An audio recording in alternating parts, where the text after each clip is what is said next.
आज हम लोग कंजंक्शन कल समाप्त हो गया था ना, आज एग्रीमेंट समाप्त करेंगे, है ना। हालांकि दूसरे क्लास में हमने एक्स्ट्रा क्लास किया, लेकिन एक्स्ट्रा क्लास आप लोगों का किया हुआ होगा शायद, है ना। इसलिए आज यहाँ पे हम लोग सब्जेक्ट वर्ब एग्रीमेंट करेंगे और कल से एक नए ऐतिहासिक बैच के रूप में 10 से स्टार्ट होगा। जो बच्चे नाउन से ज्वाइन किए होंगे उनका क्लास आज लास्ट होगा। जो बच्चे 10 से नाउन से ज्वाइन किए होंगे उनका क्लास आगे कंटिन्यू रहेगा, और जो बच्चा 10 से ज्वाइन किया होगा उसका आज लास्ट क्लास होगा, ठीक है। जो इसने भी 10 से ज्वाइन किया होगा, 10 पढ़ ही लिया होगा, तो उसके लिए आज अंतिम क्लास होगा। कल से इस बैच में डेमो के साथ एक नया बैच शुरुआत होगा और वो टाइम एंड 10 से शुरू होगा। तो पहले 2-3 क्लास हम लोग डेमो करेंगे। डेमो के तहत होगा कि आप के साथ नए बच्चे भी जुड़ेंगे, आप नए स्तर पे पढ़ोगे। उसके साथ फिर धीरे धीरे 10 से स्टार्ट होगा, बेसिक से subject object verb complement clause पढ़ाते हुए फिर हम लोग आगे 10 पे चलेंगे। इस तरह से एक यात्रा चलेगा जो 30-35 क्लास का होगा और फिर आपका बैच समाप्त हो जाएगा। इस तरह से एक प्रक्रिया चलता रहता है, एक के बाद एक बैच में कभी 10 से कभी नाउन से, हर एक बैच इस तरह से चलता रहता है। एक बार 10 शुरू होता है, एक बार नाउन शुरू होता है। आज हम लोगों का जो 10 वाले बच्चे हैं उनके लिए आज अंतिम क्लास है जिसका नाम है सब्जेक्ट वर्ब एग्रीमेंट।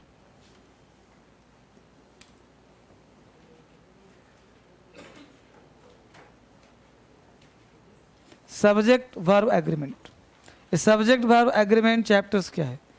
तो सब्जेक्ट वर्ब एग्रीमेंट को ही हम सिंटैक्स कहते हैं।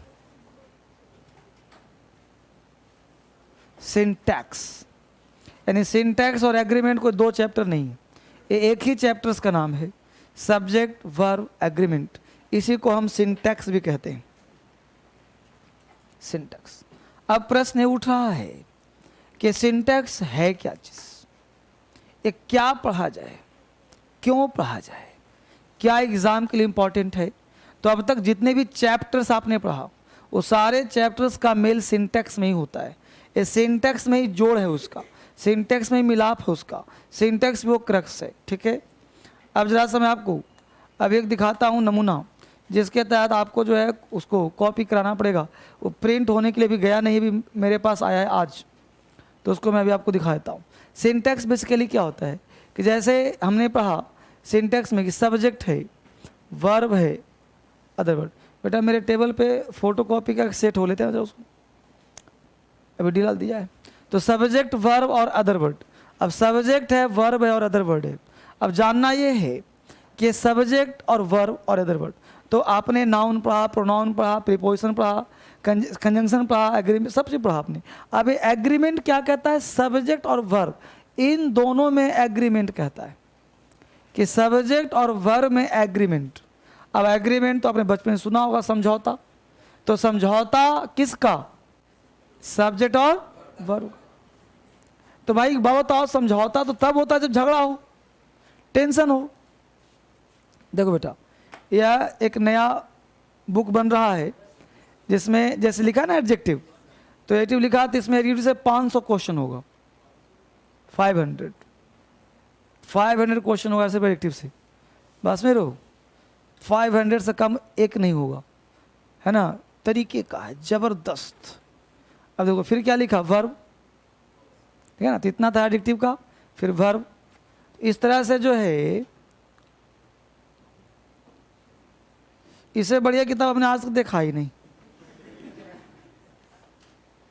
फिर क्या लिखा, सब्जेक्ट वर्ब लिखा है ना, तो इतना उसका हो गया। तो ये लगभग जो है सारे चैप्टर्स का, जो चैप्टर बचा हुआ था मेरे पास, जैसे और सब तो बुक बन गया है, लेकिन और इसका नहीं बना था। क्या लिखा, कंजंक्शन, ठीक है ना। तो आप इसको चाहो तो फोटोकॉपी करा सकते हो। अभी इसको प्रिंट होने में 10-15 दिन, महीना भी लग सकता है, टाइम लगेगा। तो मेरे पास बन के आया, फिर मैं एक बार पलट के देखूंगा क्या कहाँ अरेंज किया, क्या अरेंज किया। तो टोटल 4-5 चैप्टर का ये बन के आ गया है। बस में रहो, तो इस तरह से मैं इसको देख लूँगा, समझ लूँगा, फिर आपको जो है सो एक बार मेरे नज़रों से गुजर जाएगा तो ठीक रहेगा। हाँ, टोटल पेज 100 के आसपास है। तो 100 में 4 चैप्टर है, मतलब 25-25 पेज का एक चैप्टर हो गया। तो 25-25 सेट हो गया तो बहुत है ना। तो 4-5 चैप्टर का है ये। खैर, तो ये जो जैसे मान लो बच्चे ऑनलाइन पढ़ रहे हैं, तो बेटा तुम लोगों को ये नहीं मिला होगा, है कि नहीं, नहीं मिला होगा। तो ऐसे 2-3 किताब और बनाऊंगा, तो इकट्ठा तुम जो है कुरियर चार्ज दे ना, भिजवा दूंगा सब फ्री में, है कि नहीं। वो मिल जाएगा सबको, चिंता नहीं करना। क्योंकि देखो नए नए किताब आते रहेंगे, नए नए चीज़ें होती रहेंगी। बस जहाँ भी आप पढ़ रहे हो आपको हर चीज़ चाहिए, but it will take some time. समय के अनुसार हम लोग हमेशा चीज़ चेंज करते रहते हैं, और समय के संग करना भी चाहिए, नहीं तो परंपरावादी पढ़ाई पढ़ेंगे तो उचित होगा नहीं। खैर, अब सब्जेक्ट वर्ब में एग्रीमेंट। भाई एग्रीमेंट 2 ही चीज़ में क्यों? ये एग्रीमेंट नाउन प्रोनाउन का क्यों नहीं है? स्ट्रक्चरल एग्रीमेंट क्यों नहीं है? प्रीपोजिशनल एग्रीमेंट क्यों नहीं है? ये सब्जेक्ट वर्ब एग्रीमेंट क्यों? क्या सब्जेक्ट प्लूरल तो वर्ब सिंगुलर? क्या सब्जेक्ट सिंगुलर तो वर्ब प्लूरल? ऐसा होता है? तो ऐसा होता तभी तो एग्रीमेंट होता। जब झगड़ा नहीं तो एग्रीमेंट कैसा? जब तक झगड़ा नहीं तो एग्रीमेंट कैसा? एग्रीमेंट तो तब होगा जब झगड़ा होगा। इसका मतलब है कि सब्जेक्ट प्लूरल और वर्ब सिंगुलर हो सकता है। इसका मतलब है कि सब्जेक्ट सिंगुलर वर्ब प्लूरल हो सकता है। इसी के अंदाज में पढ़ना पड़ेगा, क्योंकि एग्रीमेंट दिया है तो कुछ ना कुछ झगड़ा होना पड़ेगा। बिना झगड़ा नहीं तो समझौता कैसा होगा? यानी syntax is that branch of English language in which we study the art of using correct verb. Syntax के अंतर्गत हम लोग वर्ब को यूज करना सीखते हैं, वर्ब को यूज करना सीखते हैं कि आखिर वर्ब का यूज कैसे किया जाए। तो लिखो, syntax is that branch of English language, syntax is that branch of English language, syntax is that branch of English language, syntax is that branch of English language in which we study, syntax is that branch of English language in which we study the art of using, in which we study the art of using correct verbs,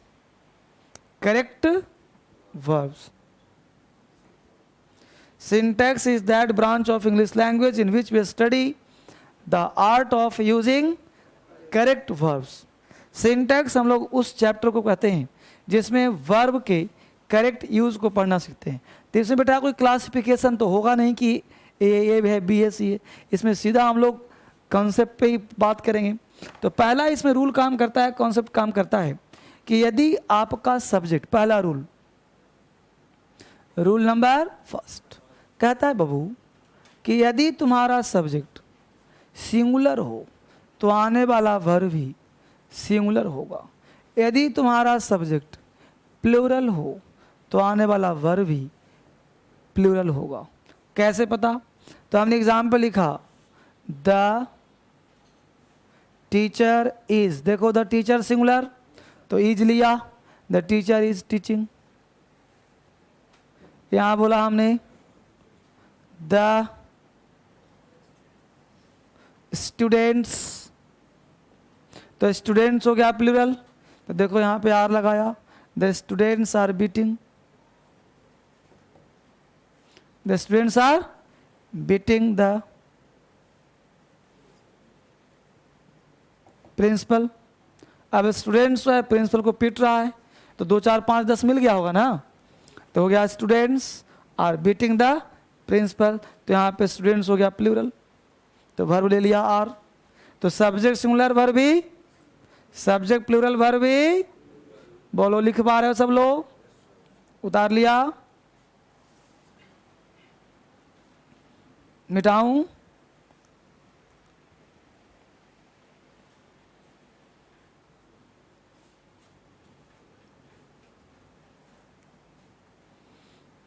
concept number 2, जब किसी भी कोई दो noun को and से जोड़ते हो तो बोलो बाबू आने वाला वर्ब क्या हो जाता है? Noun plus and plus noun. जैसे हमने कहा the student and the teacher, the student and teacher, बोलो हुआ कि नहीं प्लूरल? द स्टूडेंट एक हो गया, द टीचर दो हो गया, दो नाउन हुआ, दोनों को जोड़ा एंड से। बोलो आगे क्या लगाऊं? Are. Going to the cinema, जैसा विद्यार्थी वैसा teacher. The student and the teacher are going to the cinema. तो बोलो हुआ कि नहीं यार? अब प्रश्न उठता है, यहां तक तो एग्रीमेंट नहीं हुआ अभी तक, अभी तो नॉर्मल बात। अब मैं कर दूंगा वर्ब को सिंगुलर, तब ना एग्रीमेंट होगा। यानी नाउन को एंड से जोड़ा, वर्ब होना चाहिए था प्लूरल, बट हो क्या गया? सिंगुलर। अब जो सिंगुलर हो गया इसका मतलब कि समझौता करना पड़ेगा। ये चल रहा है दाएं तो ये चल रहा है बाएं, तो हम इन दोनों को करेंगे एग्रीमेंट। क्या करेंगे? यानी एग्रीमेंट करेंगे तो दोनों में बताएंगे रिश्ता कि भाई दोनों एक ही फैमिली के हैं, पार्ट एंड पार्सल। कभी कभी एक ही थाली में दो आदमी नहीं खा लेते हैं, एक ही से काम नहीं चला लेते, दो तीन लोग चला ही लेते हैं कि नहीं? तो पार्ट एंड पार्सल, इसका हिंदी होता है अभिन्न अंग। अभिन्न अंग यानी दोनों मिलके बन गए सिंगुलर, तो वर्ब क्या लगा? सिंगुलर। अब यहां ध्यान दो, ब्रेड एंड बटर।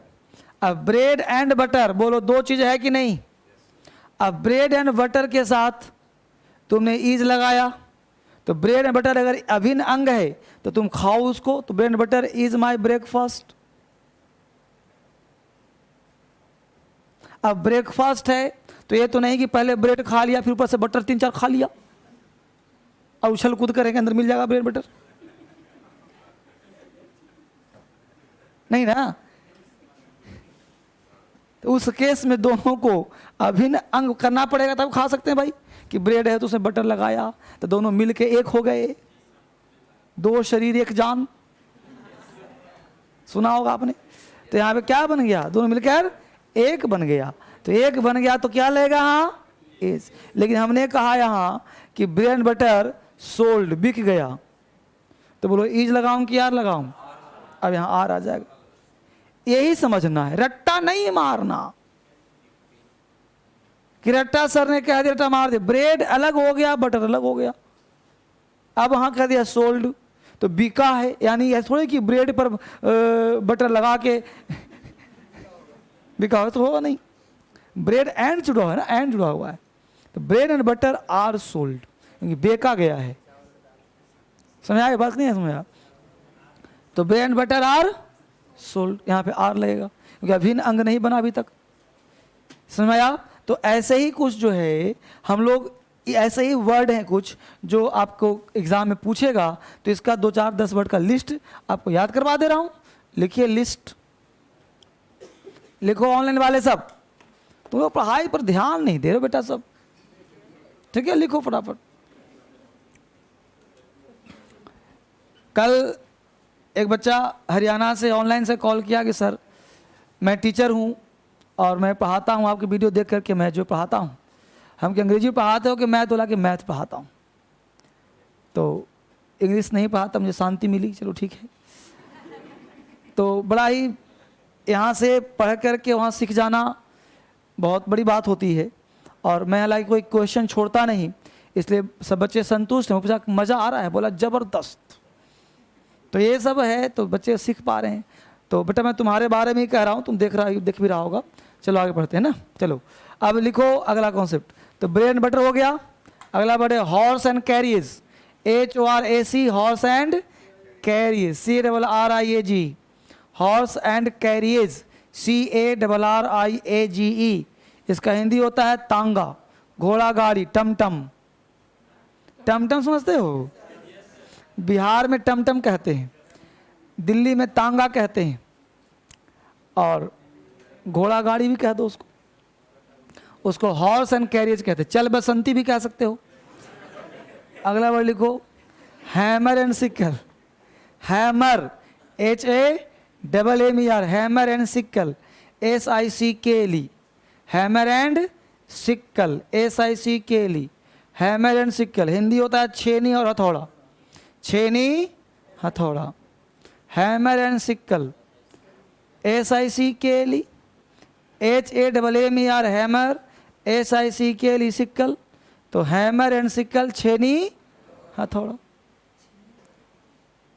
अब छेनी हथौड़ा, अब छेनी किसी काम का है बिना हथौड़े का, तो छेनी हथौड़ा। तो ये हो गया crown and glory, CROWN, crown and glory, GLORY। Crown and glory का मतलब है ताज और खुशियाँ, ताज और खुशियाँ। अब मान लो तुम DM बन जाओगे, IAS निकाल लिए, इनकम टैक्स इंस्पेक्टर, मान लो आज ही रिजल्ट आया तो बन गए इंस्पेक्टर। अब तुम्हारे अंदर ताज तो मिल गया, अब ऑटोमेटिक मुस्कुराओगे तुम, ऑटोमेटिक काम हो। ये नहीं कि तुमको मुस्कुराने के लिए कोई कहेगा, ऑटोमेटिक। अब कोई तुमसे कहेगा कि दुख की बात, मतलब उस दिन आप कोई प्रॉब्लम सुनना नहीं चाहते।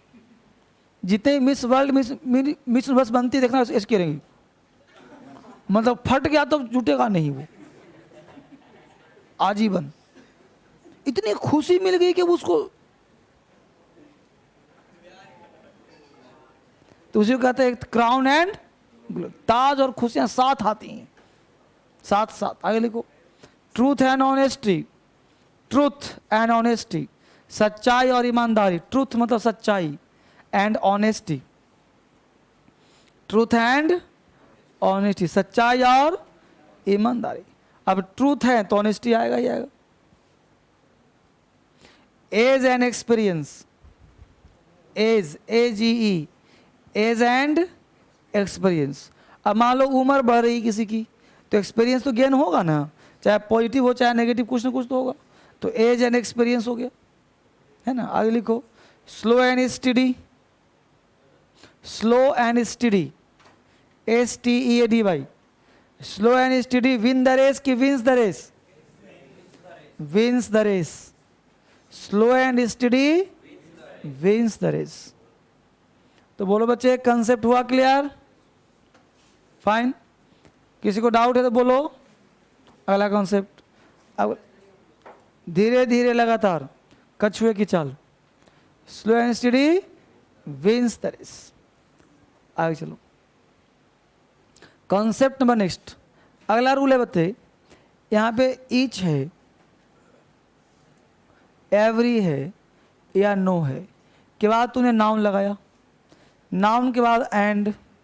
मुख्य कॉन्सेप्ट क्या है ध्यान देना, जैसे हमने कहा each boy and each girl, each boy and each girl, each boy and, फिर से लिखा हमने ईच, एवरी, नो। अब each boy and each girl, each boy and each girl. अब बताओ जो वर्ब होगा वो बोल बच्चे, each boy and each girl, is लिखूं कि आर लिखूं? कहाँ पर आया था? प्रोनाउन और एडजेक्टिव में, उसी को रिपीट नहीं हो रहा। No boy and no girl is की are, every boy and every girl is की आर। तो एंड से बोलो जुड़ा है कि नहीं जुड़ा? एंड से कोई भी चीज जुड़ता है तो क्या लगना चाहिए? प्लूरल होता है, लेकिन यहाँ पे हो क्या रहा है? तो बोलो एग्रीमेंट है कि नहीं है? Each boy and each girl is going to cinema कि आर गोइंग सिनेमा? अच्छी बात। अब एग्जाम्पल लिखवाऊंगा इकट्ठे। फिर से अगर मैं बोलूँ each, every, no plus noun plus and plus noun, फिर भी वर्ब होगा तुम्हारा। यानी कि अगर मैं ऐसे कह दूं कि ईच एवरी आइदर नाइदर, जहां कहीं भी दिख जाए 4 वर्ड, वर्ब हमेशा सिंगुलर। अगला देखो तुम्हारा, ईच एवरी आइदर नाइदर के बाद अगर ऑफ द लगा दिया जाए, क्या लगा दिया जाए? Of the, each of the, either of the, neither of the, every one of the. Every अकेले नहीं आता बेटा, एवरी वन कर देना, है ना। एवरी वन ऑफ द, तो आने वाला जो नाउन होगा वो हो जाएगा प्लूरल, क्योंकि ऑफ द के बाद नाउन हमेशा क्या होता है, लेकिन वर्ब अपनी आदत के अनुसार क्या हो जाएगा, देख रहे हो। तो इसको याद करना पड़ेगा कि each of the, either of the, neither of the, यानी ऑफ द के बाद नाउन क्या होता है, लेकिन वर्ब क्या होता है। आराम से लिखो, इसको उतारो।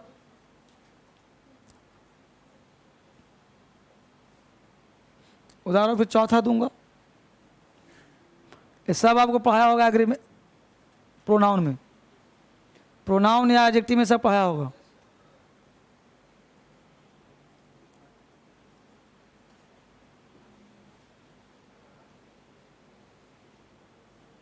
ठीक है, एक चौथा कॉन्सेप्ट काम करता है यहाँ पे है, मैं ऊपर वाला मिटा रहा हूँ जगह बनाने के लिए, ना ना धीरे धीरे चलो। चौथा कहता है बच्चे कॉन्सेप्ट कि क्या ईच एवरी के बाद आर आ सकता है कि नहीं। देखो और से, अगर सब्जेक्ट वी हो, दे हो या यू हो, इसके बाद ईच आ जाए, इसके बाद एवरी आ जाए, तो इस केस में जो वर्ब होता है वो हो जाता है प्लूरल। क्यों भाई? क्योंकि सब्जेक्ट तुम्हारा हो गया प्लूरल, तो वर्ब क्या आएगा, प्लूरल।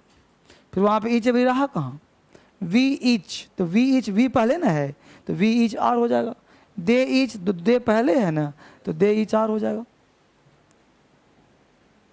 तो यहाँ 4 हो गया। अब एक एक का सब एग्जाम्पल 2-4 लिखो, फटाफट आगे बढ़ते हैं।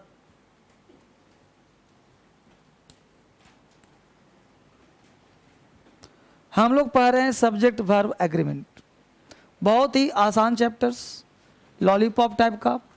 सीख गए तो एक कॉन्सेप्ट बन जाएगा। हालांकि ये सब चीज़ एग्रीमेंट की आवश्यकता नहीं थी, हम प्रोनाउन और एडिटिव में पढ़ा दिए सब चीज़, लेकिन फिर से पढ़ रहे हैं, दोबारा रिवीजन ही हो जाए।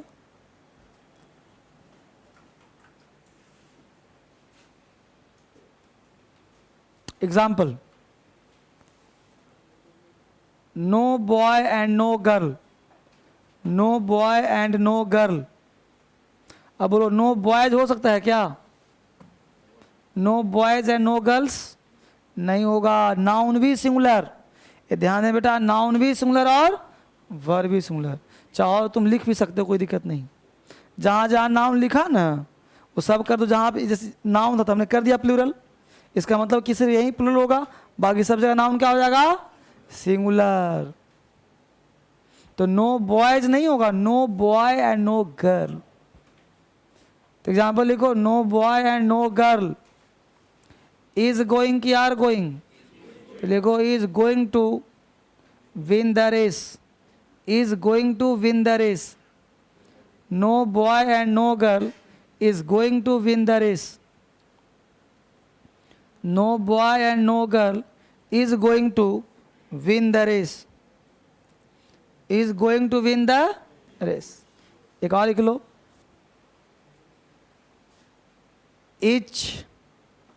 each man and each woman, each man and each woman, each man and each woman is trying to, each man and each woman is trying to win the race, is trying to win the race. Each woman and each man and each woman is trying to win the race, is trying to win the race. कोई problem? आगे बढ़िए। अगला question देखिए, we each, we each, we each बोलो are की is, तो we each are very honest in our work, we each are very honest in our work. We each are very honest in our work. We each are very honest in our work. We each are very honest in our work. Next लिखिए WORK. Next लिखिए each of the student are laborious. each of, जो बोलूं वही लिखो ना. each of the student are laborious. each of the student are laborious. दूसरा each of the students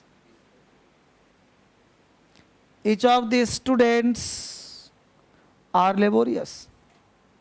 each of the students are laborious. Next लिखो each of the students is laborious. each of the students is laborious.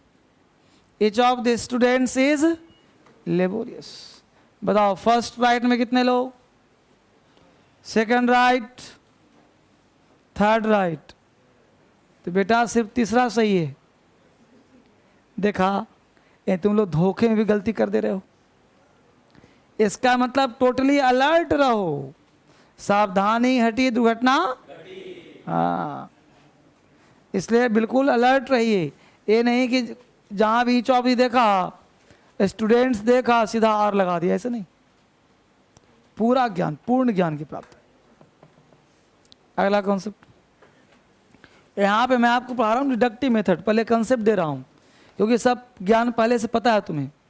अगला concept क्या कहता है वो समझिए. कहता है बच्चे, 4 कॉन्सेप्ट निकलेगा यहाँ से कि जैसे मान लो आर्टिकल हो, आर्टिकल के बाद एडजेक्टिव हो, फिर एंड लगाओ, फिर एडजेक्टिव लगाओ. अब देखो यहाँ पे कोई नाउन का प्रयोग किया गया है. अब आर्टिकल एक, तो आर्टिकल किसके लिए आता है? नाउन के लिए. इसका मतलब आगे कहीं ना कहीं नाउन एक होगा, लेकिन एंड से जुड़ा तो है. के बावजूद जो वर्ब होगा वो सिंगुलर होगा. क्यों भाई? ये आर्टिकल कितना, तो नाउन कितना, एक. भाई नाउन है तो आर्टिकल आएगा ही आएगा. कॉन्सेप्ट दिया था ना ये चीज़. तो इसका मतलब हुआ कि आगे कोई भी नाउन से मतलब नहीं हो, लेकिन वर्ब हमेशा क्या होगा. सेम कॉन्सेप्ट नंबर 2 कि article plus adjective plus and plus article plus adjective. यानी हमने कहा यहाँ पे आर्टिकल 1, आर्टिकल 2. समझ रहे हो? तो इस केस में नाउन कुछ भी हो, लेकिन वर्ब क्या होगा? वर्ब क्या होगा? ये 2 कॉन्सेप्ट हो गया. इस तरह से एग्जाम्पल में ये हो गया बेस. अब इसी से निकलता है 2 और. क्या निकलता है? Article plus noun plus and plus noun, verb singular. दूसरा निकला article plus noun plus and plus article plus noun, तो वर्ब हो जाएगा प्लूरल. जितना आर्टिकल, यानी कि यहाँ पे फोकस कहाँ करना? आर्टिकल पे. आर्टिकल 1 तो सिंगुलर, आर्टिकल 1 से ज़्यादा तो प्लूरल. क्योंकि एक आर्टिकल मतलब एक नाउन, एक से ज़्यादा आर्टिकल मतलब एक से ज़्यादा नाउन. इस कॉन्सेप्ट को फॉलो करना है.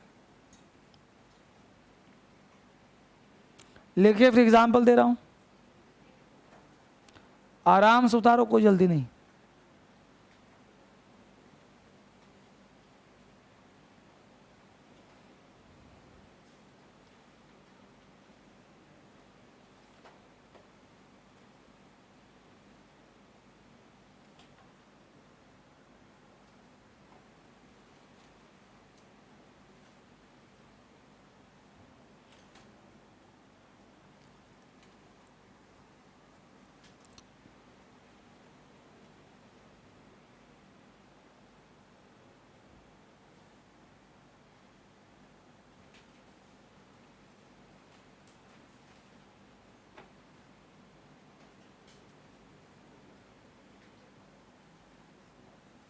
उतार लिया बालक।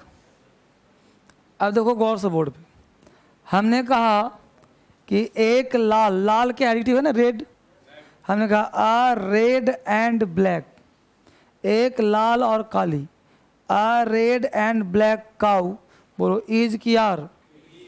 एग्जाम्पल लिखो, a red and black cow, a red and black cow, a red and black cow, बोलो इज इन द फील्ड की are in the field, is in the field. A red and black cow is in the field. दूसरा, a red and a black, a red and a black, a red and a black cow की, cow छोड़ो, a red and a black cow, बोलो is होगा कि are होगा, are in the field. आपको sir यहाँ पे काउ करें काउज करें दोनों सही होगा, क्योंकि एक लाल और एक काली अलग अलग है तो सेपरेट हो गया, इकट्ठे कर दो प्लूरल हो गया। लेकिन आर्टिकल कितने हैं? दो। वर्ब हमेशा क्या लगेगा? प्लूरल। ध्यान इस पे देना है, समझ आया? तो क्वेश्चन तुम्हारा यहाँ से नहीं हो, क्वेश्चन कहाँ से होगा? वर्ब से, क्योंकि यहाँ पे नाउन से कोई कॉन्सेप्ट नहीं है। कॉन्सेप्ट क्या है? एक लाल और एक काली, ठीक है, ये हो गया डीप कॉन्सेप्ट। मेन क्वेश्चन यहाँ से पूछता है, the poet and philosopher, the poet and, बोलो इज की are, the poet and the philosopher, ये तो बचपन से आता हुआ, लिख लो example. The poet and philosopher, the poet POET, the poet and philosopher, कवि भी है फिलोसफर भी है। द पोएट एंड फिलोसफर, बोलो हैज कम कि हैव कम, बोलो has come. The poet and philosopher has come to meet me.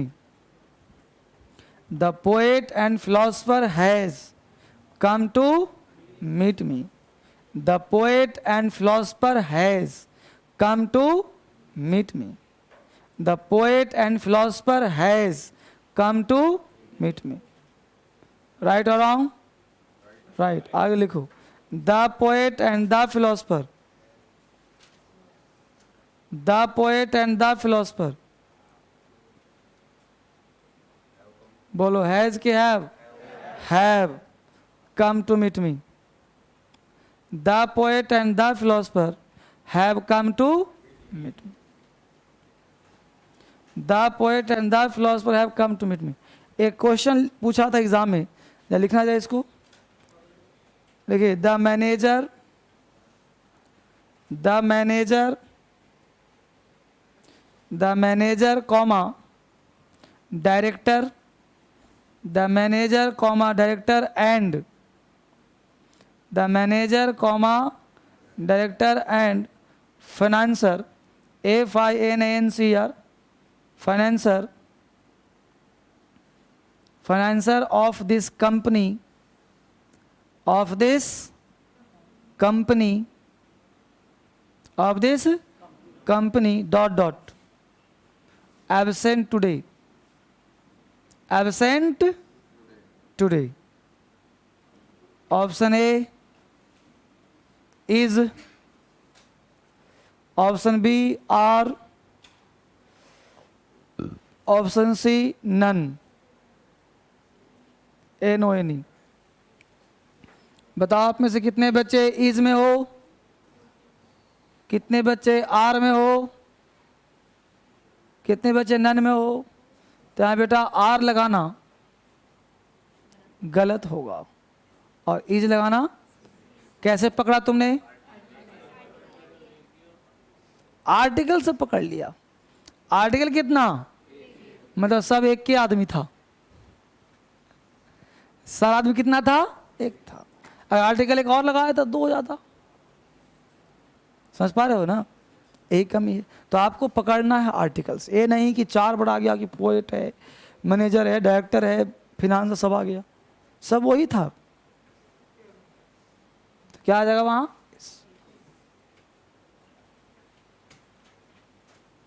बोलो कोई कष्ट है लाइफ में? आगे चले हम लोग फटाफट। अगले कॉन्सेप्ट बात करें हम लोग, क्या कहता है। एक बहुत ही प्यारा सा कॉन्सेप्ट है, इसको अगर सीख गए तो मान के चलो कि जो है सो 50 रूल तुम्हारा कंप्लीट हो जाएगा। अब एक में 50 है, कैसे भाई उसका देखो, 50 नंबर नहीं, 50 रूल, एक रूल में 50 रूल घुसा दिया हूं, कैसे? हाँ कैसे, देखो गौर से। एक वर्ड है इनडेफिनिट,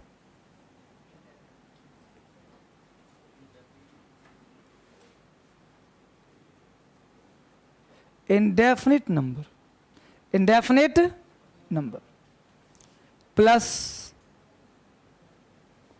of the,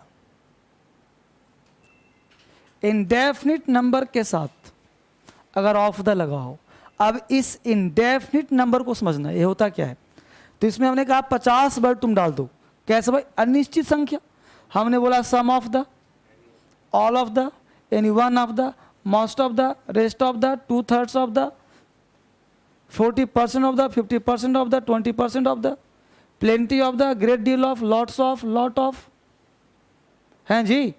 1000 डाल दो ना, most of, none of, कुछ भी के बाद यहां पे अगर तुम्हारा अनकाउंटेबल नाउन, कौन सा नाउन कहा? तो अनकाउंटेबल पता है कि जन्म से अंधा, सिंगुलर प्लस वर्ब भी, और अगर तुम्हारा नाउन काउंटेबल है तो क्या हो जाएगा बालक? प्लस वर्ब भी। ये दोनों रूल अपने आप में 100% सही है, मतलब कोई इसको काट नहीं सकता, कोई इसको काट नहीं सकता। लेकिन एक रूल है 1%, ये दो तो हो गए, एक रूल कितना परसेंट काम करेगा? 1%। वो क्या काम करेगा भाई कि अगर नाउन काउंटेबल हो, तो काउंटेबल हो तो ये हो सकता है प्लूरल, नहीं जी, काउंटेबल है तो सिंगुलर, तो वर्ब भी, यानी uncountable 100% singular verb singular, countable 100% plural verb plural. लेकिन मान लो नॉन काउंटेबल हो और सिंगुलर हो तो वर्ब क्या लगेगा? सिंगुलर। 1% का मतलब हुआ कि हर जगह अप्लाई नहीं होगा, ये हर जगह लागू नहीं होगा, ये जरूरत पड़ने पर लागू होगा।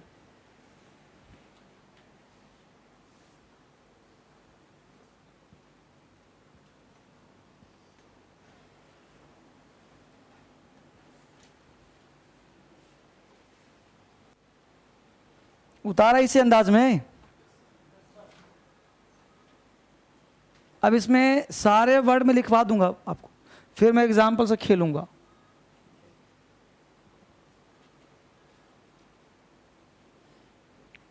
पहले एक एग्जाम्पल दे देता हूं, उसके बाद फिर इसके वर्ड लिखवा देता हूं, फिर जितना मर्जी उतना एग्जाम्पल लिखो, है कि नहीं?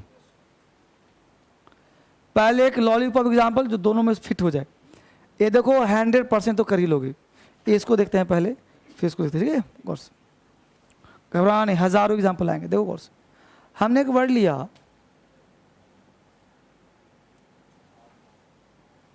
हाफ ऑफ द एप्पल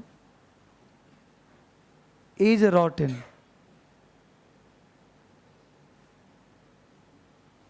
दूसरा लिया हमने half of the apples are rotten. Half of the apple is rotten. Half of the apples are rotten. उतार लिया इसको, लिखते रहो ना, फिर पेन चलते रहना चाहिए, पेन रुकना नहीं चाहिए। Half of the apple is rotten. Half of the apples are rotten. अब ये दो समझना कोर्स। हमने कहा हाफ ऑफ द एप्पल। अब देखो बच्चे, हमने एक ये बनाया, एप्पल बनाया,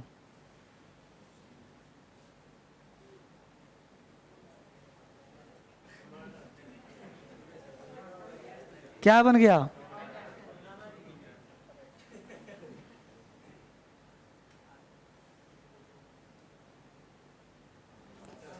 ठीक है,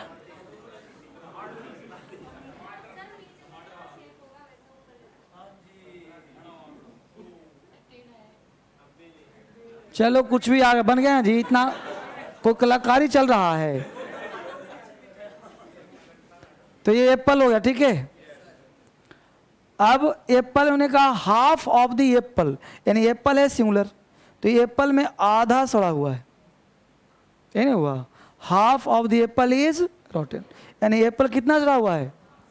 तो बोलो एप्पल हुआ ना एक सिंगुलर, एप्पल है तो नाउन अनकाउंटेबल, लेकिन जब खाते हैं तो एक ही ना खाते हैं, तो काउंटेबल हुआ कि नहीं हुआ। तो half of the apple is rotten. अब नीचे वाला कह रहा है कि हाफ ऑफ द एप्पल मतलब बहुत सारे एप्पल हैं, एप्पल्स हैं, उसमें आधे सड़े हुए हैं।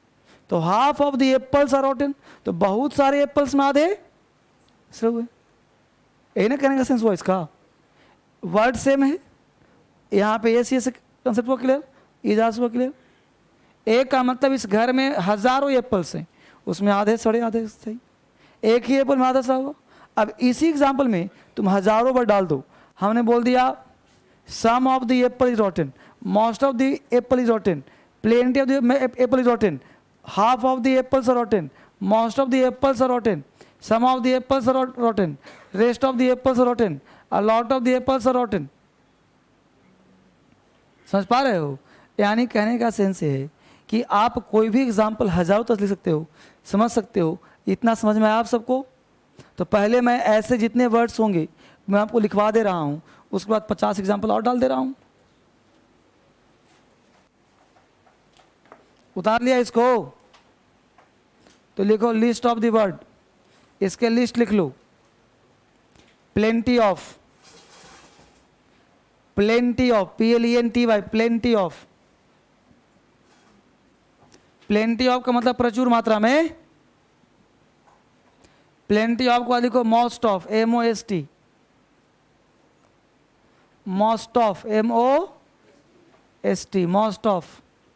मोस्ट ऑफ के बाद लिखो 2/3 of, TWO, 2/3 of, 2/3 of. Then बच्चे 2/3 ऑफ होता है, 2/3 ऑफ एग्जाम पूछेगा तो 2/3 ऑफ कोई वर्ड नहीं होता। एक बार SSC ने पूछ दिया था 2/3 ऑफ, अब बच्चों का दिमाग ही नहीं काम करा गलती कहाँ है।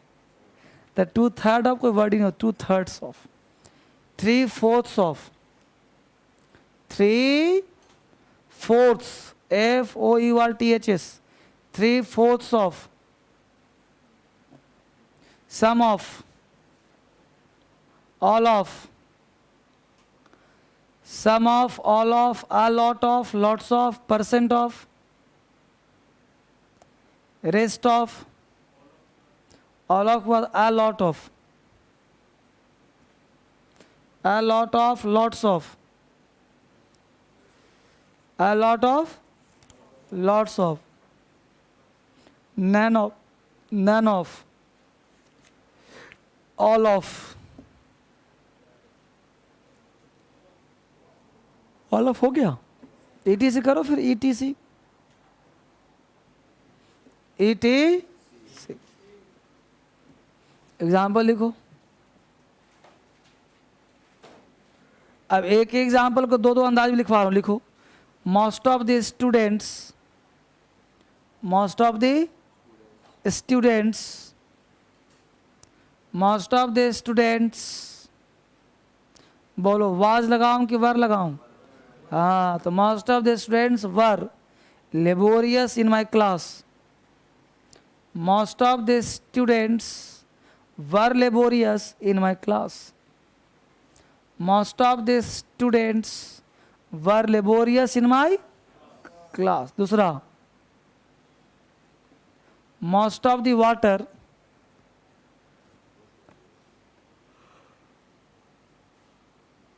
यानी कि मोस्ट ऑफ जो वर्ड हो गया वो काउंटेबल के लिए भी आता है और अन, ये समझना बेहद जरूरी है। किताब में पढ़ते हैं तो लिखता है कि मोस्ट ऑफ के बाद नाउन प्लूरल, आधा ज्ञान दिया आधा ज्ञान दिया नहीं, आधा ज्ञान यहाँ दिया आधा ज्ञान कहीं और दिया, एक भूले एक पकड़े, सारा ज्ञान एक साथ। है ना। किसी का पॉजिटिव बताया नेगेटिव बताया नहीं, किसी का नेगेटिव बता दिया पॉजिटिव बताया नहीं, तो ज्ञान अधूरा ना हो गया। यानी मोस्ट ऑफ वर्ड पॉजिटिव भी है नेगेटिव भी है, काउंटेबल में भी आता है और अन। तो यहां लिखा है मोस्ट ऑफ द स्टूडेंट्स, नीचे लिखा है most of the water is polluted, most of the water is polluted. अब मोस्ट ऑफ द वाटर्स होगा,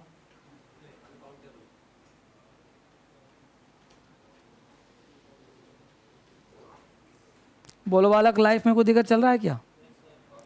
तो यहाँ तक समझ में आ गया है। एग्जाम्पल और दूँ, और एग्जाम्पल लिखो 50 लिखो। None of the, none of the, none of the counterfeit money, none of the counterfeit, COUNTERFEIT, COUNTERFEIT, counterfeit का मतलब बोगस, जाली, डुप्लीकेट, नकली। तो none of the counterfeit money, none of the counterfeit money, बोलो has लगाऊं कि have लगाऊं? Has been found. None of the counterfeit money has been found, FOUND, FOUND। तो none of the counterfeit money has been found, तो यहाँ पे has आ गया। यहीं पे नीचे लिख लो none of the 10 students,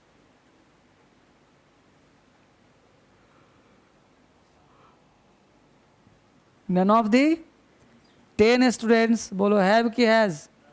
have finished the examination it.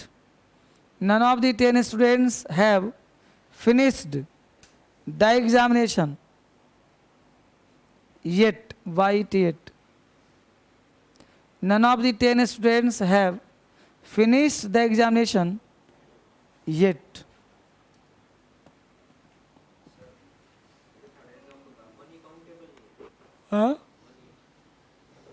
Counterfeit money है ना, जाली रुपया।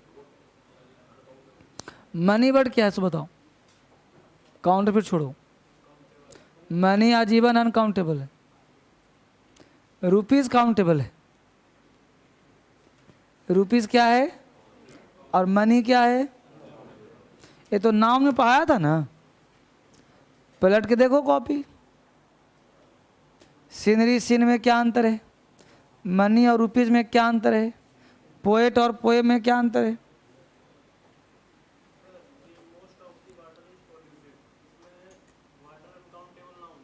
बिल्कुल सही पकड़ा। मोस्ट ऑफ के बाद द है ना, ऑफ द है ना, ये वाटर में द नहीं लगा है, मोस्ट ऑफ द फ्रेज हो गया।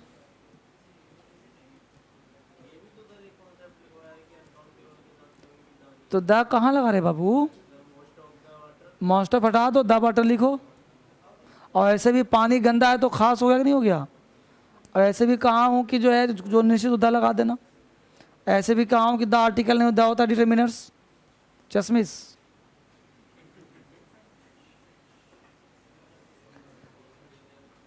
अरे वो टीचर थोड़े होगी, तुम बोलोगे तो घुमा दोगे ना। सारा दिमाग यही फिट है, पूरा किताब ग्रामर का। कब कहाँ क्या पढ़ाया, मैं रूल नंबर तो बता दूंगा कितना रूल नंबर है।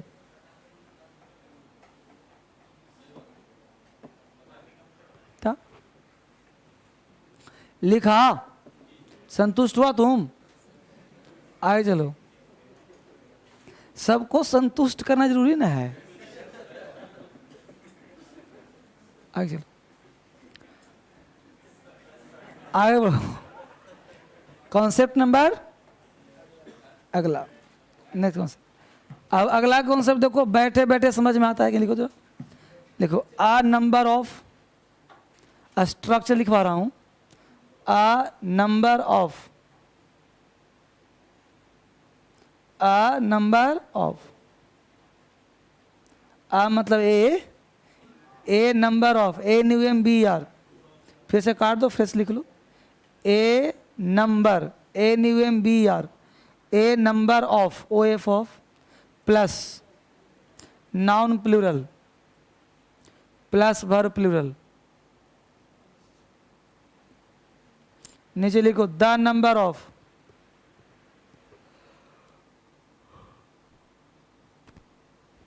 Plus noun plural plus verb singular. Noun plural plus verb. अब इसको समझिए पहले, ए नंबर ऑफ और द नंबर ऑफ में क्या अंतर है? दोनों का हिंदी होता है संख्या में ज़्यादा। दोनों का हिंदी क्या हुआ? अब संख्या में ज़्यादा दोनों है, तो फिर एक में सिंगुलर एक में प्लूरल क्यों आया भाई? तो अंतर समझिए। ए नंबर ऑफ, जैसे देखो मार्केट है, अब मार्केट में स्टूडेंट्स खुला पड़ा है, रोड पे है, तो बोलो संख्या निश्चित है कि निश्चित है? अब मान लो डीएसएल में जो बच्चा ऑनलाइन पढ़ रहा है, इसका कोई क्लासरूम नहीं है, ये मोबाइल पे पढ़ रहा है। कहाँ पढ़ रहा है? मोबाइल। इस पे सीट है मान लो 1000, तो 1000 कहीं दिख रहा है? ये संख्या में ज़्यादा तो है, तो संख्या में ज़्यादा है, लेकिन निश्चित कब है? क्योंकि डीएसएल के बच्चे हैं, एक बाउंड्री में है, पास में रहो, तो संख्या में ज़्यादा है 1000, बहुत होता है, लेकिन निश्चित संख्या में ज़्यादा। और अन नंबर ऑफ, भले वो 500 ही क्यों ना हो, लेकिन अनिश्चित है।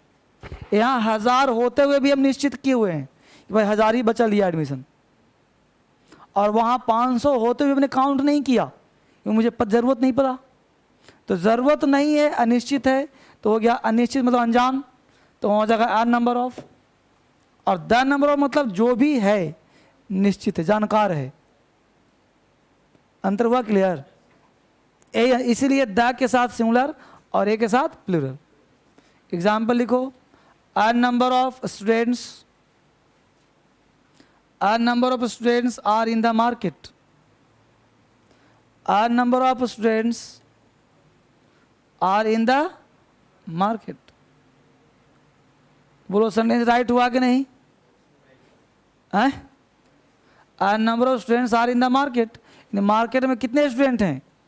अनगिनत। A number of. दूसरा लिखो, the number of, the number of students is my friend,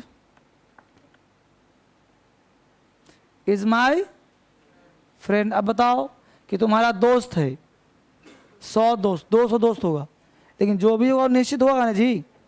ये तो नहीं कि मार्केट में जहाँ गए दोस्त आजा आजा। तो एक हुआ अन नंबर अनिश्चित, द नंबर निश्चित। तो अनिश्चित कैसे बच रहा? फ्रेंड से। भाई फ्रेंड है, दोस्त है, तो दोस्त अनिश्चित नहीं हो सकता, अनिश्चित। यही सब पकड़ना है। अगर यहाँ फ्रेंड नहीं होता, कुछ और होता, तो हमको द नंबर करना पड़ता, अ नंबर करना पड़ता नहीं। तो द का मतलब निश्चित और ए मतलब अनिश्चित। बात बना बच्चे? अगर लिखो स्ट्रक्चर, ये सब चीज़ थोड़ा सा याद करना पड़ता है। लिखो more than one, more than one, more than one plus Asian. Asian का मतलब क्या होता है? Singular countable noun. More than one plus singular countable noun, Asian plus verb singular plus verb. नीचे लिखो अगला का स्ट्रक्चर, मोर, MORE मोर प्लस, मोर plus PCN। PCN मतलब यानी मोर देन वन अगर एक साथ हो तो सिंगुलर, और मोर के बाद आता है verb plural.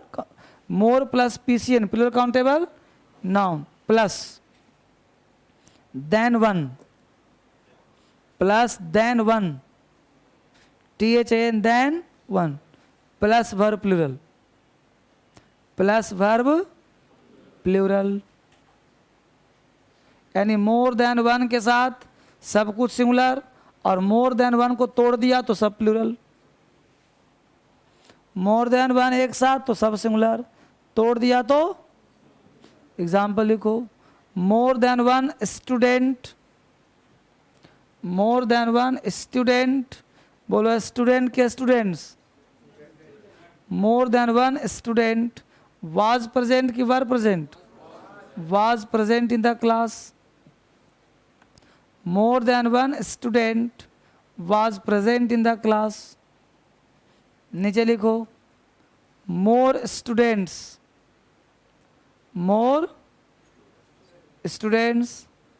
than one, more students than one. बोलो was present कि were present? Were present in the class. More students than one were present in the class. बात बना बच्चे? अगला कॉन्सेप्ट, अगर लिखो पेरेंट और पेरेंट्स, दो वर्ड लिखो, PARENT पेरेंट, और नीचे लिख लो पेरेंट्स, पेरेंट और पेरेंट्स। पेरेंट में लिखो माता या पिता। पेरेंट में क्या लिखोगे? माता या पिता, मतलब दोनों में से कोई एक, माता या पिता, दोनों में से कोई। तो क्या हो जाएगा? सिंगुलर। तो लिख लो singular plus verb singular, singular plus verb singular. नीचे लिखो पेरेंट्स, माता पिता दोनों, माता पिता दोनों। लिखो plural plus verb plural, plural plus verb plural. Parent का मतलब एक और पेरेंट्स मतलब दोनों। एग्जाम्पल लिखो his parent is coming today, his parent is coming today, और his parents are coming today, his parents are coming today.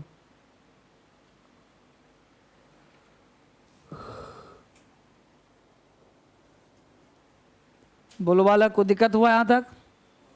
समझ में आ रहा मुद्दा? अगले कॉन्सेप्ट फटाफट आइए। देखो बेटा पहले लिखो, समझो पहले। अगर मैं बोलूं cats and dogs, cats and dogs dot dot, a famous phrase, a famous phrase. बोलो इज एम आर, इज की आर, कैट्स एंड डॉग्स बोला हूं, बोलो इज की आर। कितने लोग इज में हो? कितने लोग आर में हो? आर में मन रखने के लिए या रियल में? हाँ रियल में। तो बेटा कैट्स एंड डॉग्स फ्रेज है, जो आगे लिखा हुआ है फ्रेज, एक कुत्ता और बिल्ली नहीं है। तो मूसलाधार बारिश एक ही ना हुआ, इजी ना आएगा, क्या आएगा? इसलिए लिखने की आवश्यकता, लिख लो if a phrase comma a quotation, if a phrase comma a quotation comma a proverb becomes a subject of a sentence, becomes a subject of a sentence, becomes कर दो, becomes a subject of a sentence, gets singular verb, gets singular verb, gets singular verb। कहा गया बच्चे कि अगर कोई phrase हो, quotation हो, प्रोवर्ब हो, कोई भी कहावत हो, उक्ति हो, लोकोक्ति हो, अगर वो सब्जेक्ट का काम कर रहा हो तो वो हो जाता है सिंगुलर और वर्ब भी लेता है सिंगुलर। एग्जाम्पल लिख लिया, एग्जाम्पल एक और एग्जाम्पल डाल दो। Honesty is the best policy, honesty is the best policy. बोलो इज ट्रू कि are true? Is true. Honesty is the best policy, is सत्य है, इज ट्रू। और इसी के साथ एग्रीमेंट समाप्त हो गया।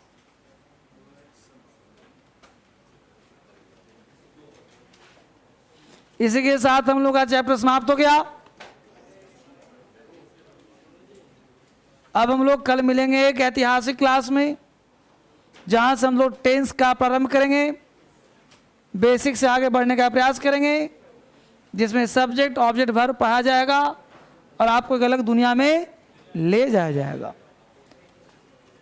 अभी ठहरो 1 मिनट।